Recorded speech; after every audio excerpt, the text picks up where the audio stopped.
Bayaya basombaka mwana na mbongo te. Soki basombaka nde biso nyonso tokendaka na magasin oyo toyebi tokendaka kosomba. Mwana abotamaka soki Nzambe alingi. Mwana kobotama na se na mo ezalaka volonté ya Nzambe. Soki Nzambe alobi okobota nde okobota. Soki Nzambe alobi okobota te okobota te, okosambisa ye te okojije ye te.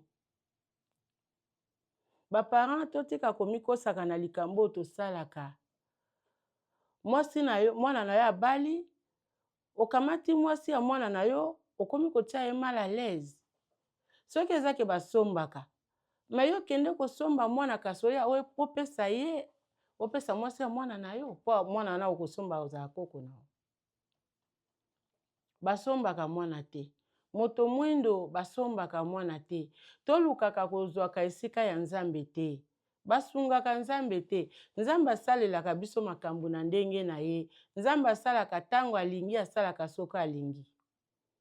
Totika koderanjaka mutu ya Nzambe avandi, azokanisa makambo na ye, azosala makambo na ye, po azala Nzambe po na mutu te. Azala Nzambe na lolenge na ye. Asalaka makambo na ndenge na ye. Totika koderanger Nzambe, totika kozwa esika ya Nzambe. Soki mwana na yo akeli mwana na yo abali, mwasi azobota te, kotungisa ye te. Ezaka makambo mibale, ekozala volonté ya Nzambe ke akobota na ye te, ekozala pe azana malade, ba traité ye malade wana esila akobota. Nyonso wana do esimbami mutazana nguya kosala likambo wana ezaka Nzambe. Soki eza malade, bakolongola malade, Nzambe akopesa excuse, Nzambe akopesa makoki, basali opération balongoli malade, myome to kyste oyo empêchaka ke mwasi abota, bakosala yango mwasi akobota. Kobota ezalaka volonté ya Nzambe. Mutu apesaka mwana ezalaka Nzambe. Ata ndenge balobaka ke mobali mwana azalaka ya mobali, mwana azalaka ya mobali te. Mwana Nzambe apesaka ye, Nzambe apesi mwana na nzela ya mobali na mwasi. Po bakoki kotia mobali wana 10 ans. Soki mwasi azate, mobali akobota te. Bakoki kotia pe mwasi wana 20 ans. Soki mobali azate, mwasi akobota te. Donc mwasi soki mobali azate, ye akobota te. Mobali pe soki pe mwasi azate, ye pa akobota te. Donc kobota ezalaka na oka mokano ya Nzambe, ezalaka na oka likambo ya Nzambe. Soki Nzambe alobi ke bokobota, bokobota. Soki alobi ke bokobota te, ata bosali nyonso bokobota te. Soki pe Nzambe alobi ke yo na libala na yo siko okoti okobota ka soko okokisi inane. Tango okokisa inane zembe koya na pete okoluka ngo te. Soki Nzambe alobi ke na libala na yo okobota après 3 ans ya mariage, okobota na selon mokano na Nzambe, selon programme ya Nzambe. Po ya salaka selon ye. Baboti totika kotiaka mitu ya bana basi na biso na pasi. Likambo ya problème, mwasi akoki kozala na problème ya kobota, mobali pa akoki kozala na problème ya kobota. Pona nini soki mwasi akobota te toyaka kaka kobaka, tobaka kaka mwasi na ekulusu, ye wana ekomba, amela milangi, ye abotaka te. Ye abotaka te ndenge ni. Yo yebi ndenge ni ke ye abotaka te. Est-ce que so oli na Nzambe ayebi so ke ye abotaka te? Ekozala pe mwana mwasi abotaki mwana na ye liboso, mobali pa abotaki mwana na ye liboso, lokola ndeko moko na yebaki ndeko nanga, ye azalaki na bana na ye mibale ya mibali, mobali na azalaki na bana na ye misato, mibale ya mibali, mwasi moko. Bakutani bango mibale babalani, mwana azoya te. Nani aza ekomba na kati na bango mibale? Bayaya bopesa nga réponse. Nani aza ekomba na mwasi oyo na mobali oyo ekomba aza te?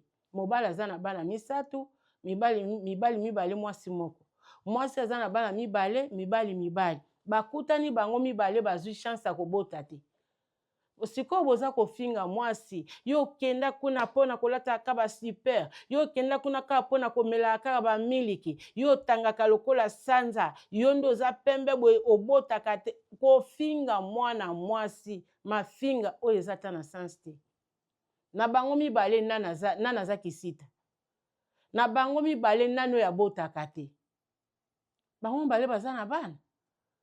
Soki eza likambo ya Nzambe ke bana oyo apesaki na mobali ezaka ya misato wana, bana pe oyo apesaki na mwasi ezaka ya mibale wana, bango mibale babalani, basavokaka bolingo na bango esili. Babokola bana na bango esili. Pona nini kasi kobanda kotia moninga mulunge, bozo finga pe mobali te. Famille ya mwasi efingaka mobali te. Ndenge nini ya na bisa ye libale pa na yo mwana na bisa ye libale pa na azobota te. Bango balobaka te. Famille ya mwasi elobaka te. Ka famille ya mobali. Akenda kuna pona olataka ba super. Ya alataka ba bijou. Ya telangwa boye ya kenda kuna asala keloko te. Abotaka ta mela milangi. Amela milangi te aza na bana na ye. Botikela Nzambe musala na ye. Botikela Nzambe makambo na ye. Kobota ya mwasi eutaki pa ya Nzambe. Nzambe mutapesaka mwasi mwana apesi ye mwana na nzela ya mobali aboti.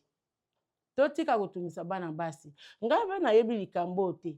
Naloba pe likambo lisusu vraiment mwa kala.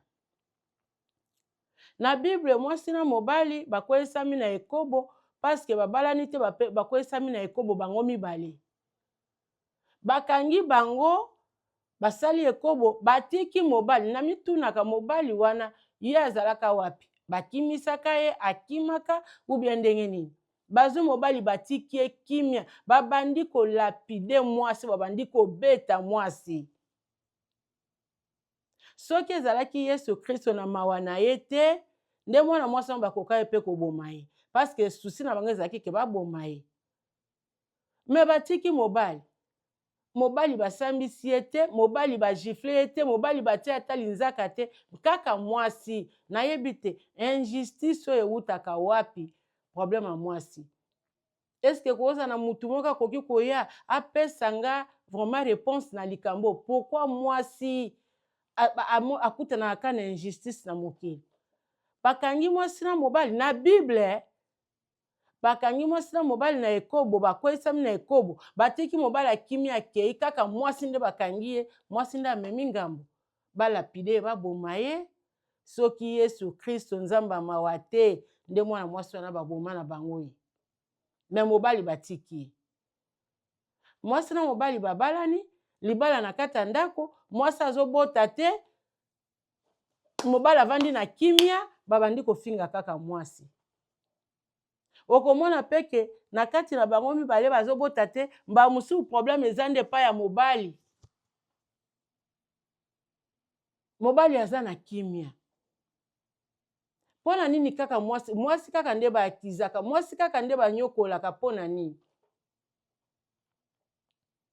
Bandeko nanga tobongisa bizaleli na biso. Biso basemeki tango tosalaka yango na bandeko na basi ya bandeko na biso oyeba ngo bien yo poza mwasi yo po kokende na libala moko bokobala parce que yo kobala ndeko na mobali te okobala kaka mobali mususu ya famille mususu famille wana pe bango pe bakozala na bandeko basi bakosala o pe oyo ozosala ndeko ya mwasi ya ndeko na yo. Toza basi totika kosala biloko tosalaka na basi ya bandeko na biso. Basi ya bandeko na biso bino pe botika kosalaka na basi ya bandeko na bino. Toyokani mwana mwasi totika eloko oyo soki batretaka biso na ndenge oyo basalaka biso biso moko totika yango totika eloko wana. Basemeki boya nani boyoka nga napesi bino toli lokola ndeko na bino ya mwasi napesi bino toli lokola mama na bino napesi bino toli lokola mama kulutu mama leki tata mwasi boyoka nga. Totika makambo oyo ya koderanjaka basi ya bandeko na biso soki azobota te yebaki eza volonté ya Nzambe. Soki azobota te eza mokano na Nzambe. Totika likambo wana basemeki totika yo poza mwasi fimbo babetelaki ngando kaka yango babetelaki muselekete. Tango yosala moningalo mwasi mabe yo pe yebaki okofuta yango po nyonso tosalaka tofutaka yango kaka awa. Babokilo bao basalaka biloko ya boye to changer totika. Basemeki tosalaka biloko ya boye to changer totika. tolingi bino mingi, toza kaka kosenga babone ya Chantal ya Nzambe TV, bokende bosabone, bao basabona nanu te, bokende bosabone na Chantal ya Nzambe TV, po tokutana na bamasolo o, po masolo ezali, tokobanda koya, tokobanda kaka kosolola oyo eza mpona mabota na biso. Bosabone massivement na Chantal ya Nzambe TV, bosabone, bokommente, bolike, bopartage, nyonso wana toza na besoin ya soutien na bino, botikala malamu, tokomi mbala nsima, soki Yesu azongi te. Bye bye.